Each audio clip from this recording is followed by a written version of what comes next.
गणेश जी इसलिए पूजते हैं कि बुद्धि ठीक बनी रहे। शंकर जी के शिवालय में कार्तिकेय की पूजा होती है। कार्तिकेय संयम के प्रतीक है। हम 4 घंटा पूजा में बैठे ये उतना मायना नहीं रखता जितना कि हम संयमित होकर बैठे हैं, क्रोध न आवे। नहीं तो पूजा में क्रोध भी तो खूब आ जाता है। एक बार मैं कहीं अनुष्ठान में, मेरा विद्यार्थी काल था और मैं कहीं अनुष्ठान में गया, वो नवरात्रा थी।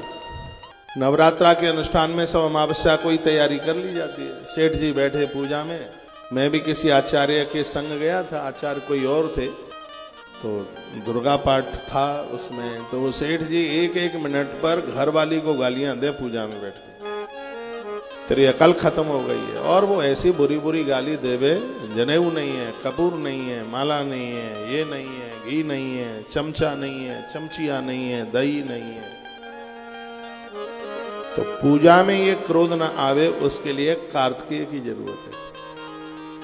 संयमित जीवन, मंदिर में जाएं, सुंदर पुरुष सुंदर स्त्री को देख करके मन में विकार न आवे।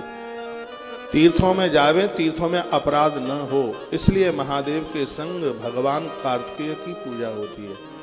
कार्तिकेय को पूजने से इंद्रियां अपने बस में हो जाती हैं। कार्तिकेय को पूजने से लोग दशरथ बन जाते हैं, और जो लोग दशरथ बनते हैं उन्हीं के घर में प्रभु राम चल करके आते हैं। पूजा में कार्तिकेय का होना बहुत जरूरी है। कार्तिकेय इतने संयमित हैं, इतने संयमी हैं, इसलिए मोर की सवारी करते हैं। 84 लाख योनियों में मोर एक ऐसा जीव है जो संतान को जन्म देने के लिए जैसे स्त्री को छूना नहीं पड़ता, उसकी आंख में से आंसू गिरते हैं। मोरनी उन आंसुओं को चाटती है और वो गर्भिणी हो जाती है और अंडे देती है, बच्चों का जन्म हो जाता है। मोर इतना निष्कामी है, जिनके जीवन में संयम है, भोग नहीं है।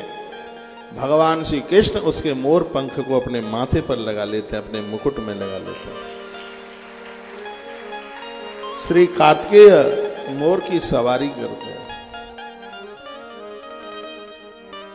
संयमित जीवन जीना है तो महादेव के मंदिर में, अपने घर में भी भगवान कार्तिकेय को बिठाओ। शिव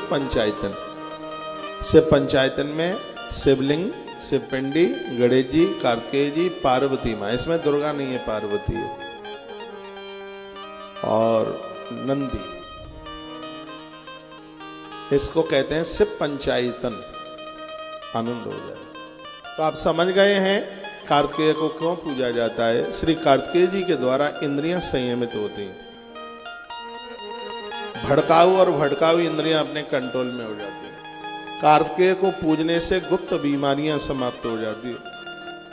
डॉक्टर्स लोग भी जिनका नाम नहीं जानते, वो बीमारियां समाप्त होती हैं। भगवान कार्तिकेय, वीर कार्तिकेय, जिनके द्वारा 12 ज्योतिर्लिंगों में से एक ज्योतिर्लिंग प्रकट हुआ है, जिनका नाम है भगवान मल्लिकार्जुन, हैदराबाद के ऊपर है। ये वीर कार्तिकेय जी के ही द्वारा इनकी स्थापना है। कभी मौका सौभाग्य मिले, दक्षिण के तीर्थ करने को जाओ, भगवान मल्लिकार्जुन का दर्शन करना बहुत अद्भुत।